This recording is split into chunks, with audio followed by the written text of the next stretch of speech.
ଆସନ୍ତୁ ନା ଶୁଣିବା ଝଡ଼ର କବରୀ ଉପନ୍ୟାସର ଚତୁର୍ଥ ଭାଗ। ଚିନୁର ଚିଠି ପଢ଼ି ଭକୁଆ ହୋଇ ଚାହିଁ ରହିଲା ପ୍ରଦୀପ। ଏଇ ଚିଠି, ଏଇ ନାରୀ ଚରିତ୍ର। ମୋତେ ତା ଦେହ ଛୁଆଇଁ ବାରମ୍ବାର ନିୟମ କରାଇଲା, ପରୀକ୍ଷା ନ ସରିବା ଯାକେ ତମେ ମୋତେ ଚିଠି ଲେଖିବ ନାହିଁ।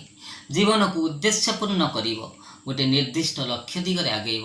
ଅଥଚ ଆଜି ଚକୁଳି ପିଠା ଫଟକିଣି ଲେଉଟି ପଡ଼ିଛି। ଦୋଷ ମୋର। ମୁଁ ତାକୁ ଅବହେଳା କରିଛି, ଘୃଣା କରିଛି। ତାର କଥା ମାନି ମନ ପ୍ରାଣ ଢାଳି ପାଠ ପଢ଼ିଲା ବେଳକୁ ଏ ଚିଠି। ପ୍ରଦୀପ କିନ୍ତୁ ଦୁଃଖ କଲା ନାହିଁ, ଆନନ୍ଦରେ ଅଧୀର ହୋଇ ଉଠିଲା। ଚିଠିଟିକି ବାରମ୍ବାର ପଢ଼ିଲା, ମଥାରେ ଲଗେଇଲା।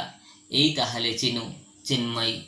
ଏଇ ଛୋଟ ଚିଠି ଖଣ୍ଡିଏ ତାକୁ ଆଜି ଧରା ପକାଇ ଦେଇଛି ପ୍ରଦୀପ ପାଖରେ। ଚିନୁ ତାହେଲେ ଟିକେ କୋମଳତା ଅଛି। ଚିନୁ ତାହେଲେ ପ୍ରଦୀପ କଥା ଭାବେ। ଖୁସିରେ ବିଭୋର ହୋଇ କଲମ ଧରିଲା ପ୍ରଦୀପ। ଗୋ ଅଧ୍ୟାପିକେ, ମୁଁ ଚିଠି ଲେଖୁଛି ବୋଲି କ୍ଷମା କରିବ। ଚିନ୍ମୟୀ, ତମ ଭିତରେ ଅଭିମାନ ଅଛି। ତମେ ଏତେ ଉଦ୍ବେଳ ହୋଇପାର ମୁଁ ଜାଣିନଥିଲି। ଥାଉ ମୋର MA ପରୀକ୍ଷା, ଯାଉ ମୋର ସାମାଜିକ ମର୍ଯ୍ୟାଦା। ତୁମ ଆଖିରେ ଲୁହ ପୋଛିଦିଏ, ତୁମ ଓଠରେ ହସ ବୋଳିଦିଏ, ତମ ବଟରେ ଗୋଲାପ ପାରିଦିଏ। ଭଗବାନ ଏତିକି ବଳ ଦିଅନ୍ତୁ। ମୋ ପରୀକ୍ଷା ଏଇଠି ରହିଲା। ମୁଁ ପ୍ରଥମ ପରୀକ୍ଷାରେ ଫେଲ୍ ହେଇଗଲି ଚିନୁ। ଆଉ ଭୁଲ ହେବ ନାହିଁ। ତମେ ଚିଠି ପାଇବ। ମନ୍ଦିରରେ ସ୍ତୋତ୍ର ଗାନ କରିବାକୁ ଭକ୍ତ ଫେରି ଆସିଛି। ନମସ୍କାର। ତମର ସେଦିନର ଆପଣ ଆଉ ଆଜିର ତମେ। ଇତି ପ୍ରଦୀପ। ପ୍ରଦୀପର ଚିଠି ପାଇବାର 2 ଦିନ ପରେ ଅକ୍ସଫୋର୍ଡରୁ ଚିଠି ଆସିଲା। ବିନାୟକ ନାରାୟଣ ଗଡ଼କର ଲେଖିଛନ୍ତି, ପ୍ରିୟତମା, ତମର ଲମ୍ବା ବିବରଣୀପୂର୍ଣ୍ଣ ଚିଠି ପାଇଲି। ମୁଁ ମୋ ଥେସିସ୍ ପାଇଁ ବ୍ୟସ୍ତ ଅଛି। ଏସବୁ ଛୋଟ ମୋଟ କଥା ମୋତେ କାହିଁକି ଲେଖୁଛ? ମୁଁ କେବେ ବି ତମକୁ ଅବିଶ୍ୱାସ କରିବି ନାହିଁ। ତମେ ସାଗରର ଗୋଟିଏ ମୁକ୍ତା ଭଳି। କୌଣସି କର୍ଦ୍ଦମ କେବେ ତୁମକୁ ଛୁଇଁପାରେ? ତୁମେ ପ୍ରଦୀପକୁ ଆନ୍ତରିକ ସାଧୁବାଦ ଜଣାଇଦେବ। ତାଙ୍କୁ ତମର ଯେମିତି ଖୁସି ସେମିତି ସାହାଯ୍ୟ କର। ତମେ ଶୁଣି ଖୁସି ହେବ, ଗଲା ମାସରେ ଲଣ୍ଡନରେ ଯେଉଁ ଚମତ୍କାର ଡର୍ବି ଖେଳ ହୋଇଥିଲା, ଯେଉଁ ଘୋଡ଼ା ପ୍ରଥମ ହେଲା, ତାହା ଦେଖିବାକୁ ଯେମିତି ପିନ୍ ପିନ୍, ତା ଦୌଡ଼ ସେମିତି ଚିତ୍ତାକର୍ଷକ। ମୁଁ ନିଜକୁ ଅତ୍ୟନ୍ତ ଭାଗ୍ୟବାନ ମନେ କରୁଛି ଏଭଳି ଐତିହାସିକ ଡର୍ବି ଦେଖିବାକୁ ସୌଭାଗ୍ୟ ସୁଯୋଗ ପାଇଥିବାରୁ। ଶେଷରେ ମୋର ବଡ଼ଦିନର ପ୍ରୀତି ଶୁଭେଚ୍ଛା ତୁମକୁ ଓ ତୁମର ନୂଆ ଭାଇ ପ୍ରଦୀପକୁ। ବିଦାୟ।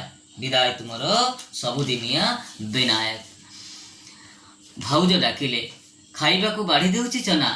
ଆସ, ଡେରି କର ନାହିଁ, ପଛରେ ପଢ଼ିବ। ଚିନ୍ମୟୀ କିନ୍ତୁ ସ୍ଥିର, ଗମ୍ଭୀର, ମଳିନ।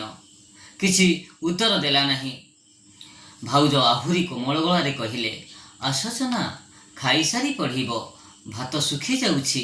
ତଥାପି ଚିନ୍ମୟୀ ନିରୁତ୍ତର। ଦଣ୍ଡେ ଗଲା। ଭାଉଜ ଉଠି ଆସିଲେ। ସ୍ଥିର ହୋଇ ଚିନ୍ମୟୀ ମୁହଁକୁ ଚାହିଁଲେ। ତମ ଆଖିରେ ଲୁହ ଚନା?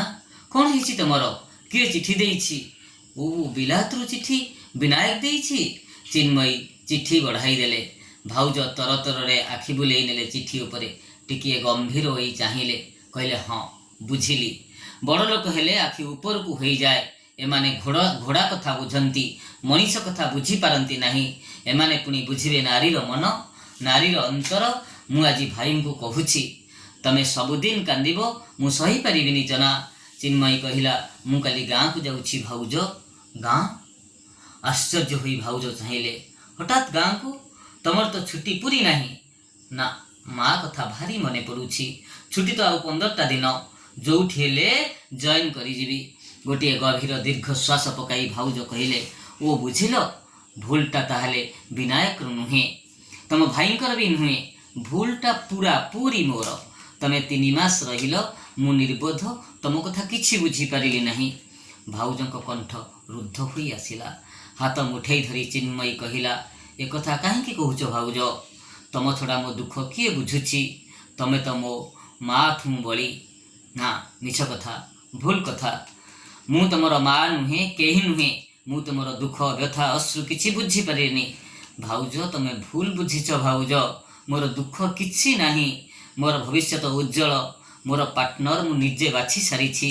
ସେଥିପାଇଁ ଭାଇକି ତମେ ମୋଟେ ବ୍ୟସ୍ତ ହେବା ଉଚିତ ନୁହେଁ।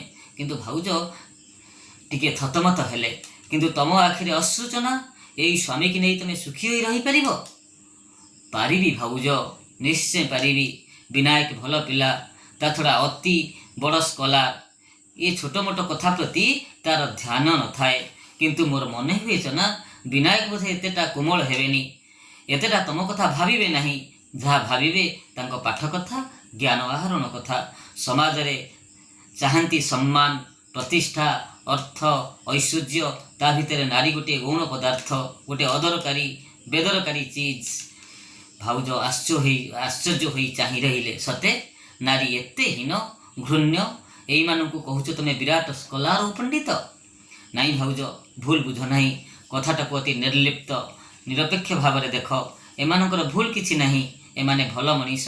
ତମେ ଜାଣ ଭାଉଜ, ସମାଜରେ ଅନେକ ବଡ଼ ଲୋକ ଅଛନ୍ତି, ଧନୀ ଜମିଦାର, ବଡ଼ ବଡ଼ IAS IPS ଅଫିସର, ବଡ଼ ବଡ଼ ବିଜନେସ୍ ମ୍ୟାଗ୍ନେଟ୍, ଯେଉଁମାନଙ୍କର ହୃଦୟ ବୋଲି କିଛି ନାହିଁ, ଧର୍ମ ନାହିଁ, ଈଶ୍ୱର ଭୟ ନାହିଁ, ଯେଉଁମାନେ 24 ଘଣ୍ଟା ମଦ ଖାଆନ୍ତି, ସିଗାରେଟ୍ ଖାଆନ୍ତି, ଅନ୍ୟ ଝିଅ ବୋହୂମାନଙ୍କ ପଛରେ ଗୋଡ଼ାନ୍ତି, ନିଶ୍ଚିତ ଭାବରେ ଅନ୍ୟର ଅନିଷ୍ଟ କରନ୍ତି। ଏମାନଙ୍କ ତୁଳନାରେ ବିନାୟକ ଦେବତା ତୁଲ୍ୟ ଲୋକ। ଏହି ସମୟରେ ବାଁ ହାତରେ ବେଡ୍ ହୋଲ୍ଡର, ଡାହାଣ ହାତରେ ଚମଡ଼ା ସୁଟକେସ୍ ଧରି କବାଟ ଠେଲି ଘର ଭିତରକୁ ପଶି ଆସିଲା ପ୍ରଦୀପ। ଆଉ କହିଲା, ନମସ୍କାର ଚିନୁ, ନମସ୍କାର ଭାଉଜ। ତୁମେମାନେ ଯାହା ଭାବ, ମୁଁ ଆଉ ରହିପାରିଲିନି। ଚିନୁକୁ ଅନେକ ଦିନ ଦେଖି ନାହିଁ। ଆରେ ଚିନୁ କେତେ ଝଡ଼ିଗଲାଣି। ତଟସ୍ଥ ହୋଇ ଚାହିଁ ରହିଲା ଚିନ୍ମୟୀ। ଅଜାଣତରେ ପାଟିରୁ ବାହାରି ପଡ଼ିଲା, ପ୍ରଦୀପ। ଭାଉଜ ଠିକ୍ ଚିହ୍ନି ପାରିଲେ ନାହିଁ, କିନ୍ତୁ କେଉଁଠି ନାଁଟା ଶୁଣିଲା ଶୁଣିଲା ମନେ ହେଲା। ଓ ବିନାୟକ, ଚିଠିରେ ତାହେଲେ ଏଇ ପ୍ରଦୀପ କଥା ଲେଖିଛି। କିନ୍ତୁ ଏ ପ୍ରଦୀପଟି କିଏ? ଚିନ୍ମୟୀର ଚେତା ନଥିଲା ଯେମିତି। ପ୍ରଦୀପକୁ ପରିଚୟ କରେଇଦେବା କଥା ଏକାବେଳେ ଭୁଲି ଯାଇଥିଲା। ଆଉ ଯେତେବେଳେ ଚେତା ଆସିଲା, ସେତେବେଳେ କ'ଣ କହି ପରିଚୟ କରେଇଦେବ ହଠାତ୍ ବୁଝିପାରିଲା ନାହିଁ। ନା, ପ୍ରଦୀପ ଏଠିକି ଆସିବା ମୋଟେ ଉଚିତ ହେଇନି। ଭାଉଜ ଅଛନ୍ତି, ଭାଇ ଅଛନ୍ତି, ସେମାନେ କ'ଣ ଭାବିବେ? କାହିଁ ଓଡ଼ିଶା, କାହିଁ ଲୁଧିଆନା? ଖବର ନାହିଁ, ଅନ୍ତର ନାହିଁ। ଲୋକଟା ଲମ୍ ଲବ୍ ଏଠିକି ଚାଲି ଆସିଲା। ଲୋକଟା ସତେ କି ନିର୍ବୋଧ। କ'ଣ ଏମାନେ ଭାବିବେ? କ'ଣ ବା ଆମ ଭିତରେ ସମ୍ପର୍କ? ଚଟପଟ ମୁଖର ଭଙ୍ଗୀ ବଦଳେଇ ଚିନ୍ମୟୀ କହିଲା, ତାପରେ ଦିଲ୍ଲୀରେ ଆପଣଙ୍କ ଇଣ୍ଟରଭ୍ୟୁଟା ସରିଯାଇଛି ନା? କେମିତି ହେଲା? ଭଲ ହେଇଥିବ ନିଶ୍ଚୟ। ଆପଣ ଏତେ ବଡ଼ ସ୍କଲାର। ବୋକା ପ୍ରଦୀପ କିଛି ବୁଝିପାରିଲା ନାହିଁ। କ'ଣ କହି ଆସୁଥିଲା। ଚିନ୍ମୟୀ ଉପରେ ପଡ଼ି କହିଲା, ଭାଉଜ, ତମେ ଭଦ୍ରଲୋକଙ୍କୁ ଚିହ୍ନିନା। ଏ ହେଉଛନ୍ତି ପ୍ରଦୀପ ପଟ୍ଟନାୟକ। ଘର ଆନ୍ଧ୍ର ଚିକାକୋଲେଇ ଜିଲ୍ଲାରେ। IAS ପରୀକ୍ଷା ଦେଇଛନ୍ତି। ସେହି ଇଣ୍ଟରଭ୍ୟୁରେ ଆସିଥିଲେ ଦିଲ୍ଲୀ। ମୁଁ ନିମନ୍ତ୍ରଣ କରିଥିଲି, ତେଣୁ ଲୁଧିଆନା ଚାଲି ଆସିଲେ। ସନ୍ଦେହର କଳାମେଘ ଅପସରି ପାରିଲା ନାହିଁ। ଭାଉଜ ସାମାନ୍ୟ ଟିକେ ହସିଲେ, କହିଲେ, ହଉ, ଭଲ ହେଲା। ଭାଇ ଦେଖିଲେ କେତେ ଖୁସି ହେବେ। ଏତେ ଦୂର ବିଦେଶରେ ନିଜ ଲୋକଙ୍କୁ ଦେଖିଲେ କେତେ ଆନନ୍ଦ ଲାଗେ। ଆରେ ଆପଣ ଠିଆ ହୋଇ ରହିଲେ ଯେ? ଆସନ୍ତୁ, ଲୁଗା ପାଲଟନ୍ତୁ, ମୁଁ ଚା ଆଣୁଛି। ଭାଉଜ ରୋଷେଇ ଘରକୁ ଗଲେ। ପ୍ରଦୀପ ହସିଲା ଆଖିରେ ଚାହିଁଲେ ଚିନ୍ମୟୀ, କିନ୍ତୁ ରାଗରେ ନିଆଁ। ନା, ଆପଣଙ୍କ ଆସିବାଟା ମୋଟେ ଉଚିତ ହେଇନି। ମୁଁ ନ ଆସି ରହିପାରିଲିନି। ଗୋଲାପକୁ ଛାଡ଼ି ଚୁପ୍। ସବୁ ଲାଜ ସରମ ସଙ୍କୋଚ ମୁଣ୍ଡ ଖାଇଲେ ଆପଣ। ନାଟକ ନୁହେଁ, ଉପନ୍ୟାସ ନୁହେଁ ଏ ଜୀବନ। ଏଠି ହଜାର ପ୍ରଶ୍ନ, ହଜାର ଆଖି। ଭାଇ ଭାଉଜଙ୍କୁ ମୁଁ କି ଉତ୍ତର ଦେବି?